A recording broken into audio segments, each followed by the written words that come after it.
El tiempo de fragmentación de la proteína depende, uno, de la calidad de la proteína y del origen de la proteína. Eso es lo que nos hace definir cuántas horas tarda en digerirse una proteína. La fragmentación de la proteína es lo que conocemos como el tiempo que tarda el organismo en digerirla. Llámese carne de cerdo, se ha comprobado que esa célula proteica que viene en esa propiedad de proteína de la carne de res, por ejemplo, tarda en fragmentarse, llámese digerirse, dentro del cuerpo de 4 a 6 horas. Ese proceso de fragmentación no es otra cosa más que tomar esa célula proteica, independientemente de la fuente en la que provea, y está formada por varios ladrillitos. Hagan de cuenta que por dentro se fracciona, esa pared se desbarata como un rompecabezas en todos sus ladrillitos. Y ahí es cuando se digieren los aminoácidos. Se descompone esa célula proteica dentro del cuerpo en aminoácidos, en la famosa cadena de aminoácidos.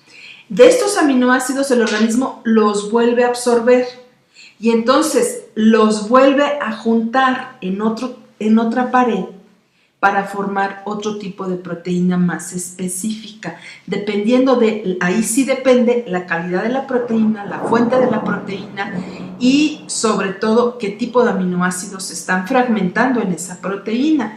No son los mismos los aminoácidos que maneja, por ejemplo, la espirulina, que los aminoácidos que maneja la soya o los aminoácidos que vienen de fuentes animales. Entonces, dependiendo los aminoácidos que se desdoblen en esa proteína, son los que se van a absorber para que venga una nueva síntesis proteica para otras necesidades. Es así como funciona el organismo. Entra la proteína, se desbarata, hagan de cuenta que la desarman los ladrillitos y ya no es proteína, ya son una cadena de aminoácidos. El organismo los absorbe, es cuando se asimila, los absorbe y luego los vuelve otra vez a juntar todos para formar otra célula proteica. Es ahí cuando recibe el beneficio de la proteína, no cuando lo está absorbiendo la carne, la está absorbiendo en el intestino, no, sino cuando hace la síntesis de aminoácidos y esos mismos aminoácidos se vuelven a juntar todos para hacer otra célula proteica. En los productos cárnicos este proceso puede tardar de 4 a 6 horas. En el ejemplo que dimos de la alga espirulina o de la proteína que viene de la soya o de otras proteínas vegetales como la del aguacate, la nuez, los cacahuates o manís, este proceso lo hace muy rápido el organismo, lo puede hacer en una digestión de 2 horas, media hora. Entonces es más rápida la absorción proteica. ¿Qué quiere decir con esto? Recibes más rápido el beneficio, ¿sí? El promedio de proteínas aconsejado por la Unión Europea para un varón adulto de 54 a 150 es de 54 a 105 gramos y para una mujer adulta es de 43 a 81 gramos, o sea, es menor la cantidad proteica en un hombre que en una mujer. En comparación con las dosis mínimas diarias aconsejadas, que son las famosas tablas de la RDA, dosis mínimas diarias recomendadas, en Estados Unidos, que para un varón alcanza a ser de 58 gramos y una mujer de 50 gramos de peso corporal. La arginina, no podemos hablar de rendimiento físico, no podemos hablar de síntesis proteica, no podemos hablar de formación de músculos sin pasamos por alto la arginina. La arginina es la base de la construcción de paredes de célula proteica para formar músculo. Es considerado por diversas autoridades en nutrición como muy importante, quizá esencial en la infancia, la niñez y la juventud. Es un aminoácido, la arginina. Esto es debido al papel estimulador que la arginina desempeña sobre la producción de la llamada hormona del crecimiento, somatotrofina. Para aquellos que andan ahí buscando comprar hormona de crecimiento artificial, mejor consuman arginina, ácido glutámico y lisina, ácido glutámico y arginina, y olvídense de estar probando hormonas de crecimiento. Incluso hay niños que tienen problemas de estatura y se les empieza a dar lisina, ácido glutámico y arginina, y pueden lograr, si por su raza son bajitos, sí pueden lograr un poquito más de estatura, pero si no es problema de genética y de raza y es un problema de crecimiento, con arginina, con lisina y con ácido glutámico sí logran levantar estatura, ¿de acuerdo? Participa en la síntesis del fosfato de creatinina, un compuesto que almacena la energía que puede ser utilizada durante el ejercicio muscular. Además, estimula la síntesis del colágeno. Esto es básico, por eso es, como dice aquí, es importantísima en la infancia, la niñez y la juventud, porque participa en la síntesis de colágeno, fortaleciendo la buena salud de los tejidos conectivos, especialmente los tendones y ligamentos.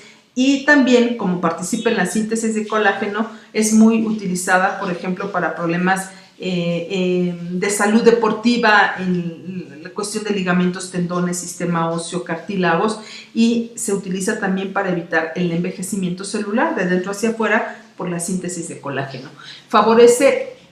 La síntesis de colágeno la estimula la arginina, pero cuando se maneja junto con lisina, es una síntesis de colágeno al 100%. Ambas trabajan juntas para la síntesis de colágeno, no solo la arginina y lisina. Favorece también la síntesis de la vasopresina, que es la hormona antidiurética y reguladora de la presión arterial. Podría servir muy bien un complejo de aminoácidos que tenga arginina, por ejemplo, para pacientes con problemas de presión arterial, problemas renales, de retención de líquidos. En los deportistas que consumen muchos líquidos y a lo mejor no van muchas veces al baño, retienen líquidos, pues les puede ayudar mucho a esta función. Mejora el sistema inmunológico, estimula la asimilación intestinal del calcio, protege al hígado ayudándolo a eliminar basuras y toxinas del organismo, ayuda a controlar los procesos de degeneración celular, por eso se le considera también un aminoácido anti-envejecimiento. Participa junto con otros aminoácidos en el metabolismo de las grasas e hidratos de carbono. Colabora en la síntesis de espermina y la espermidina. En el caso de los varones, mejora y aumenta la capacidad de formación de esperma. Mejora la memoria, colabora en el mantenimiento del colesterol, mantiene en condiciones óptimas la tolerancia a la glucosa, la producción de insulina y el metabolismo de los lípidos del hígado. Es un aminoácido muy benéfico, ya estamos viendo cuántas capacidades tiene para normalizar al organismo en el sistema metabólico, endocrino e incluso en el sistema inmunomodulador. La cantidad aconsejada diariamente en medicina ortomolecular, por supuesto, de este aminoácido arginina es de 2.000 a 6.000 miligramos, hasta 8.000 miligramos en caso de infertilidad masculina. Uso de minerales, los micronutrientes, minerales y vitaminas. También es importante en un deporte de alto rendimiento incluir todos los grupos alimenticios. Los principales minerales en orden alfabético son azufre, calcio, cloro, cobalto, cobre, flúor, fósforo, hierro, magnesio, manganeso, potasio, selenio, sodio, yodo y zinc. Son 15 minerales que están en orden alfabético, no en orden de importancia, porque hay minerales que es muy fácil encontrarlos en el organismo, como por ejemplo o no se necesitan tanto, como por ejemplo el azufre, el cloro, el cobalto, el flúor, el fósforo, el manganeso, o el yodo. Son minerales que solamente en una deficiencia alta son requeridos, o el cobre, por ejemplo, sobre todo aquellas personas que viven en lugares donde la tubería donde se transporta el agua es de cobre, bueno, pues no les faltaría esta sustancia. Hoy en día hay una deficiencia de cobre muy importante a raíz de que entraron las tuberías de asbesto. Hay una deficiencia importante de cobre, por eso han sacado muchos complementos nutricionales que tienen cobre, que también es un mineral tan benéfico como la plata coloidal, no en cualidades de antiviral, pero sí como bactericida, tiene muchas cualidades también. El potasio es importante para la transmisión de los impulsos nerviosos, es básico para los atletas porque pierden muchos líquidos y en esos líquidos que transpiran en la sudoración pues va mucho potasio, entonces es bien importante no Gatorade, mejor háganse un Gatorade casero, diluyan cápsulas de vitamina C con potasio y van a ver que sabe muy rico. Y les va a dar mucha energía y van a tener un rendimiento mejor. Mantiene el potencial de la membrana que ayuda a la contracción muscular. También durante el ejercicio el potasio es liberado por las contracciones repetidas de los músculos. Acuérdense que el potasio participa en la contracción muscular. Por eso es el mineral que encabeza, los minerales encabezan las listas de nuestros tratamientos. Esta pérdida se debe a la variación en la permeabilidad de las paredes celulares. El potasio también se almacena con el glicógeno y a medida que se va oxidando glicógeno, o sea que se va desgastando, se libera potasio. De esta forma, el potasio existente en el fluido intersticial aumenta. El fluido intersticial es el espacio que hay entre una célula y otra. Recordemos que no hay ni una célula en el organismo, no hay 1 milímetro de nuestro organismo que no esté representado por una célula que contenga, además de otras cosas, sodio y potasio. Y incluso aquí entre los espacios intersticiales celulares hay este fluido donde hay colágeno, donde es el cemento de las células, donde están flotando las paredes celulares y las células. Cuando el organismo hace movimientos, camina, abre los ojos, piensa, se para, etc. Todas las actividades que hace, hay una descarga de potasio. Aquí nos lo está explicando de esa manera, de una manera más profesional. El potasio se almacena en el glicógeno y a medida que se va oxidando, glicógenos, a medida que nos vamos moviendo, vamos haciendo actividades, ya lo explicamos en cuadros atrás, se libera potasio. De esta forma, el potasio existente en el fluido intersticial, que es el espacio entre una célula y otra, aumenta y es de esta forma eliminado por el plasma sanguíneo. La concentración de potasio es mayor en las fases intensas del ejercicio y esto ha sugerido a investigadores que el potasio proceda de las fibras musculares dañadas. Entonces, ¿qué estamos hablando? De que el atleta necesita potasio. Cuando suda, suda potasio.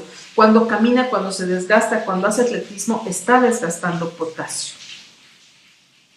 Al acabar el ejercicio, el potasio se libera principalmente por la orina, quizá debido a que el riñón está estimulado a retener sodio para la homeostasis de líquidos y por esta razón cambia sodio por potasio. Si nos quedaba duda del tratamiento de función renal, de hipertensión, de deficiencia renal, de que si retengo potasio, que si el corazón, que le hace daño, aquí está explicado de la mejor manera, no hay. Yo se los he explicado así con muñequitos y esto no. Aquí está explicada científicamente qué cosa pasa con el potasio, con la pérdida de potasio. Al acabar el ejercicio, el potasio se libera principalmente, se pierde a través de la orina, quizá debido a que el riñón está estimulado a retener sodio. Fíjense lo que hace el organismo para la homeostasis de líquidos, quiere decir para el equilibrio del balance sodio-potasio. Como hay un exceso de actividad, el potasio se libera, aquí está, libera el potasio, de esta forma el potasio existente en el fluido intersticial aumenta y de esta forma eliminado por el plasma sanguíneo. Entonces hay un desgaste de potasio y es eliminado todavía más a través de la orina, del sudor, etc. Y entonces el organismo, ¿qué hace? Retiene sodio para lograr el equilibrio de líquidos en el organismo.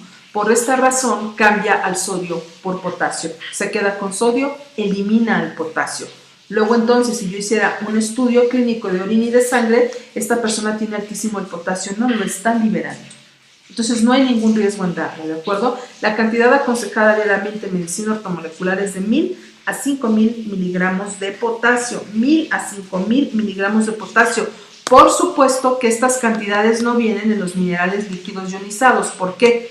Porque estamos hablando de necesidades ortomoleculares de potasio en pacientes con deficiencia renal, en pacientes con hipertensión o en atletas de alto rendimiento, necesitan estas cantidades de potasio. El resto de los pacientes no, con las cantidades que manejamos en sus minerales líquidos es más que suficiente.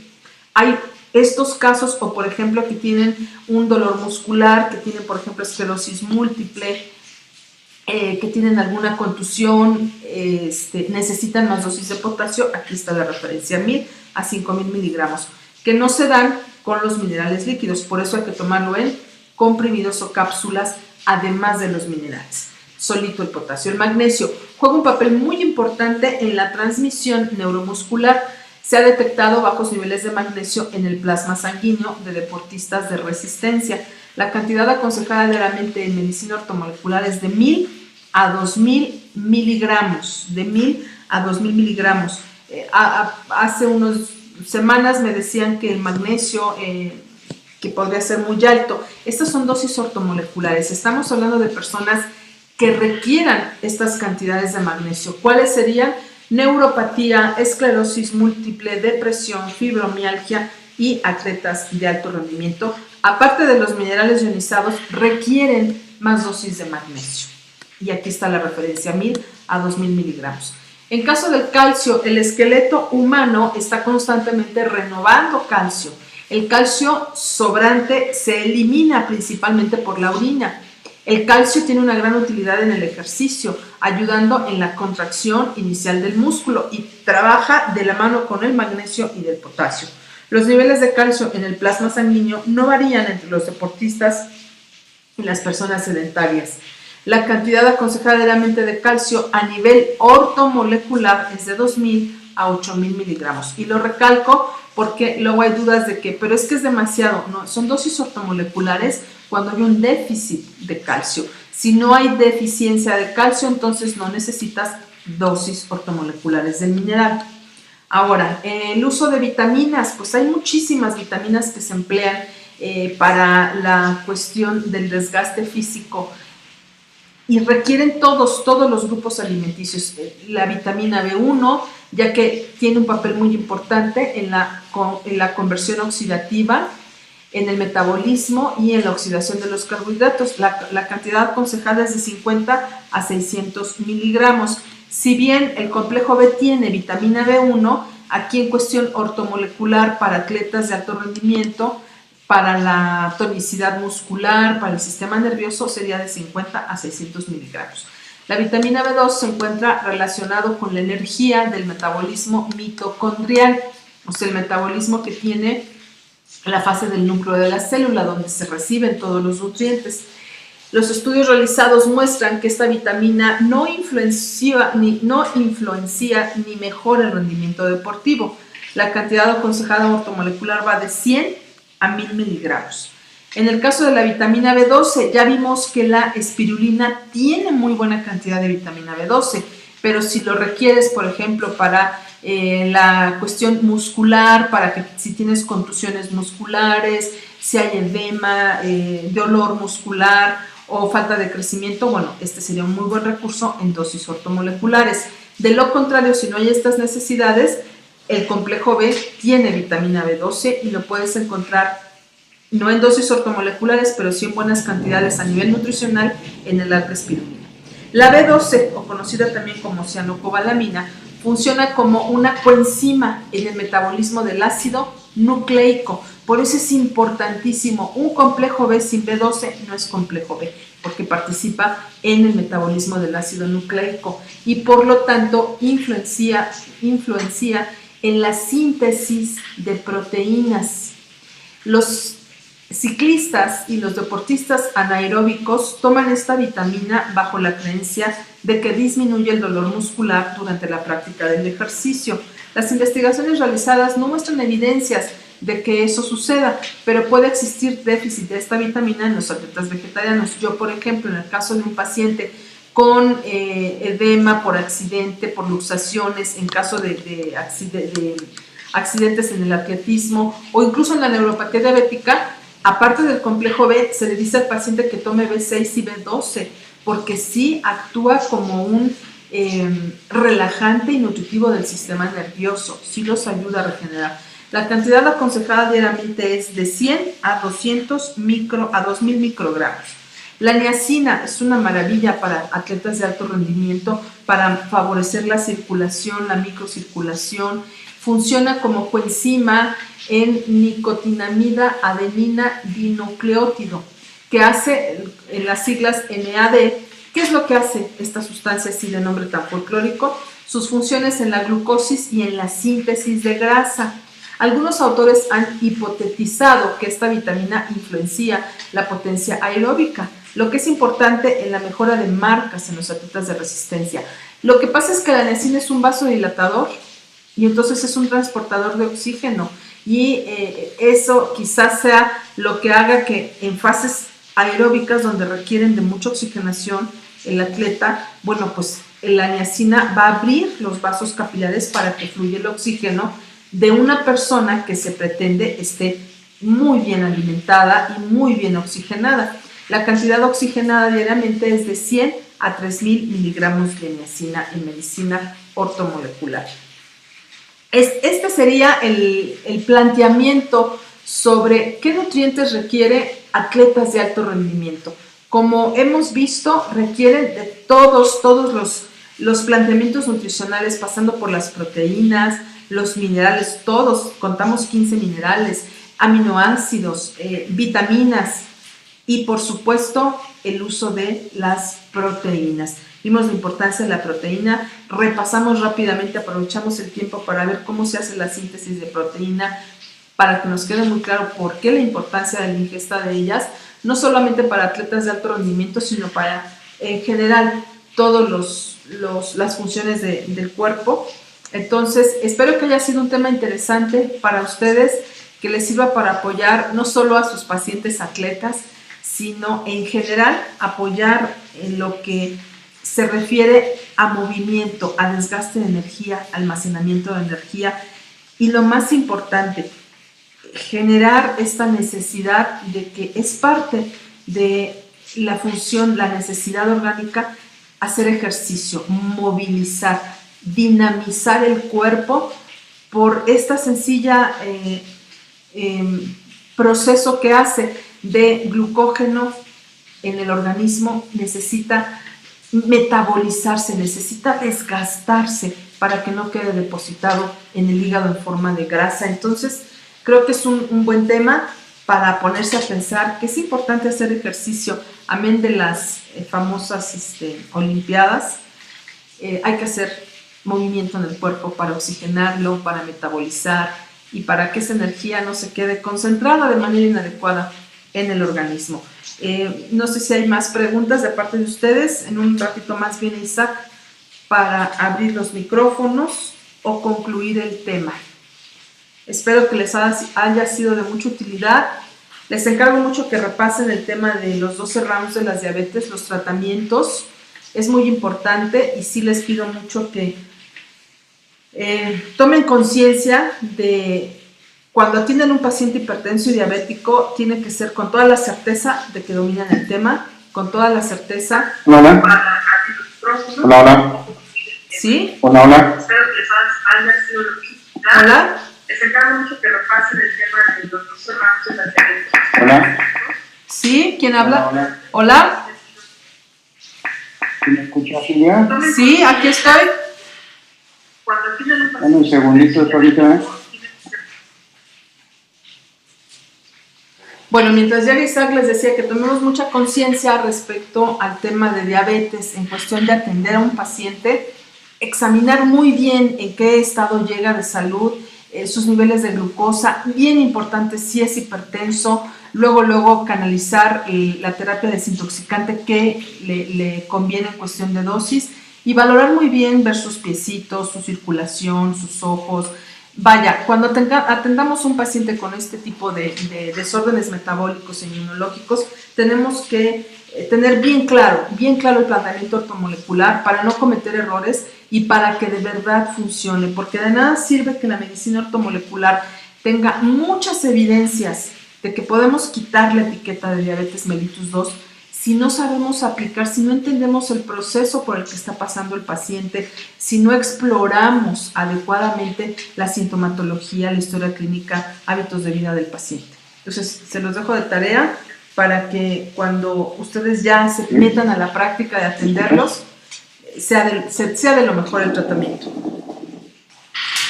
¿Sí me escuchas? ¿Sí? Ok, te voy a leer unas preguntas que están en chat. Sí. Dice Guadalupe Isabel, una persona diabética tuvo una reacción con mi... Ah, no, ya es allá. María Isabel, entumecimiento, persona no diabética de 60 años que ha sufrido entumecimiento en un dedo del pie durante 7 años y desde hace 2 años en el pie derecho, ya se ha desintoxicado pero no muestra mejoría. ¿Qué le podemos administrar? Entumecimiento. Bueno, ahí ella tiene que checar si no es hipertensa, si no hay ácido úrico. Es que el entumecimiento puede venir desde la artritis, puede ser fibromialgia, puede ser un proceso a nivel de neuropatía sin ser diabética, y los tratamientos varían de acuerdo a una cosa y otra. Recordemos, es muy importante que para que yo con mucho gusto les pueda dar el tratamiento adecuado, me den más datos. A un simple dolor de cabeza, yo no le puedo dar tratamiento si no sé el origen. Rastríen más a sus pacientes desde cuándo es diabética, qué alimentación tiene, para que yo les pueda dar el tratamiento adecuado. Porque si te digo los nutrientes para entumecimiento, bueno, necesito saber cuál es el origen para darte el tratamiento adecuado. Exacto. Elsa nos dice, cuando un paciente diabético tipo 2 descontrolada y se decide usar insulina, el páncreas desde ese momento dejará de producir insulina aunque se utilice el cromo. No. El páncreas se hace flojo, perezoso, cuando se utiliza insulina por muchísimo tiempo. Pero aquí lo importante es utilizar no solamente el cromo, el complejo B, la niacina, los minerales, la vitamina C y la plata coloidal, que acuérdense es el tratamiento base de la diabetes para que se regenere la función pancreática, independientemente que ya el paciente esté inyectándose insulina. Aquí muy importante, si el paciente está inyectándose insulina y aparte está tomando hipoglucemiantes, hay más factibilidad de que regrese a sus hipoglucemiantes y después dejarlo sin hipoglucemiantes y seguirnos solo con terapia ortomolecular. Nos tardamos más cuando el paciente solo está tomando insulina, aunque sea diabetes mellitus 2, porque así es más fácil que el paciente ya necesite de por vida la insulina y nos va a costar más trabajo hacerlo solo con cromo. Agrega complejo B, niacina, minerales, plata coloidal y vitamina C. Jesús Nájar, ¿el consumo de proteínas se puede alternar con el de origen animal y vegetal? Sí, se puede alternar, claro, no es la misma capacidad de síntesis de una y de otra, pero sí la puedes alternar. Yo más que alternar hablaría de complementar.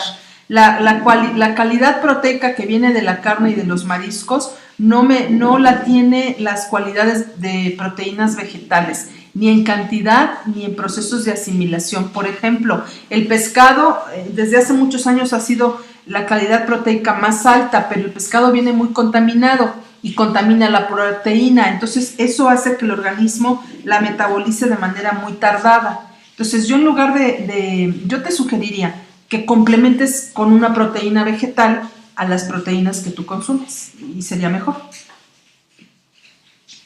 Gracias, nos dice Homero. ¿Cuál es la dosis de alga espirulina que debe tomar un paciente normal y otro con diabetes? Pues aquí sería la misma, más o menos sería unos 40 a 50 miligramos de esta proteína. Normalmente ya los frascos vienen estandarizados, unas 3 cápsulas al día, independientemente que sea diabético, ¿no? Aquí, como les decía al principio, aquí no importa mucho la dosis porque no es dosis ortomolecular, es un complemento que te va a dar la calidad proteica que necesita tu organismo y serían 3 comprimidos al día serían suficientes, independientemente si eres diabético o no, sería esa la cantidad estándar. Gracias. Jesús Nájar, muy bueno el tema. Los datos de funcionamiento del cuerpo es elemental, saber cómo funcionamos. Felicitaciones. Muchas gracias, qué bueno que les gustó. Silvia Beatriz, muchas gracias, fue un seminario muy instructivo. Y la última pregunta, Silvia Beatriz, ¿qué efecto tiene el mercurio que contienen las amalgamas en el organismo? Principalmente es un efecto tóxico a nivel cancerígeno, es un metal que llega a ser muy tóxico de grado cancerígeno. Por eso cada día más se han prohibido y personas que tienen estas amalgamas se las pueden cambiar por algunas de cerámica o hay piezas más finas. Pero más que nada es eso, el grado tóxico, el grado cancerígeno que pueda tener. Pues ya son todas, qué bueno que estuvo muy interesante, muy nutrido, hubo muchas participaciones de ustedes, muchas gracias por toda su contribución e interés y esperamos que disfruten estas olimpiadas y recuerden aconsejarle a sus atletas que conozcan que no consuman ese tipo de proteínas que venden ahí, no es mala onda, pero ya explicamos por qué. Les agradece Silvia Cuadros a nombre de todo el equipo de ortomolecularmedicina.com el favor de su atención y nos escuchamos en el seminario dentro de 2 semanas, creo es. No, es el próximo. Es el próximo jueves, ya saben, inviten todos los doctores que participan aquí, todos sus testimonios, platiquen a las personas que conozcan. Es bien importante, de verdad, yo les invito a que den sus testimonios aquí, les voy a robar un minutito para eso, porque hay mucha gente que no sabe que hay alternativas de salud que nos pueden cambiar la vida, que pueden cambiar el estado de salud de una persona, el estado emocional, que pueden evitar muchos problemas que acarrea una enfermedad a nivel social, laboral, económico en una familia. Entonces llamen a toda esa gente porque la vorágine que estamos viviendo en este mundo no nos ayuda en mucho a la cuestión emocional, menos en la económica, pero si por dentro el organismo está con lo que necesita, de verdad que la vida te cambia. Así que participa a toda tu comunidad, invítala a este seminario a que nos escuche, a que participe con sus dudas, con sus preguntas, que nos aporten y sobre todo sus testimonios van a ser de mucha valía para todo el equipo. Les agradecemos el favor de su atención y recuerden, el próximo jueves a las 4 horas de México, inviten a todas las personas a que conozcan cómo de verdad desde origen pueden resolver muchos de los problemas de salud que hay hoy en la humanidad. Muchas gracias y que Dios les bendiga. Son los que se van a absorber para formar, para que venga una nueva síntesis proteica para otras necesidades. Es así como funciona el organismo. Entra la proteína, se desbarata, hagan de cuenta que la desarman los ladrillitos y ya no es proteína, ya son una cadena de aminoácidos. El organismo los absorbe, es cuando se asimila, los absorbe y luego los vuelve otra vez a juntar todos para formar otra célula proteica. Es ahí cuando recibe el beneficio de la proteína, no cuando lo está absorbiendo la carne, la está absorbiendo en el intestino, no, sino cuando hace la síntesis de aminoácidos y esos mismos aminoácidos se vuelven a juntar todos para hacer otra célula proteica. En los productos cárnicos este proceso puede tardar en todos sus ladrillitos y ahí es cuando se digieren los aminoácidos. Se descompone esa célula proteica dentro del cuerpo en aminoácidos, en la famosa cadena de aminoácidos. De estos aminoácidos el organismo los vuelve a absorber y entonces los vuelve a juntar en otra pared para formar otro tipo de proteína más específica. Dependiendo ahí sí depende la calidad de la proteína, la fuente de la proteína y sobre todo qué tipo de aminoácidos se están fragmentando en esa proteína.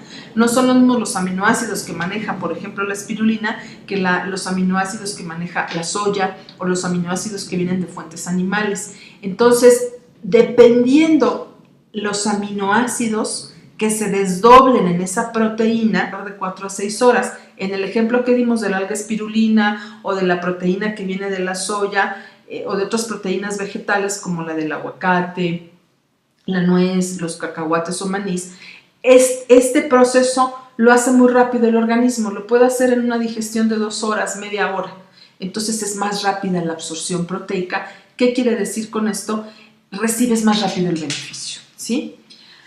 El promedio de proteínas aconsejado por la Unión Europea para un varón adulto de 54 a 150 es de 54 a 105 gramos y para una mujer adulta es de 43 a 81 gramos, o sea, es menor la cantidad proteica en un hombre que en una mujer.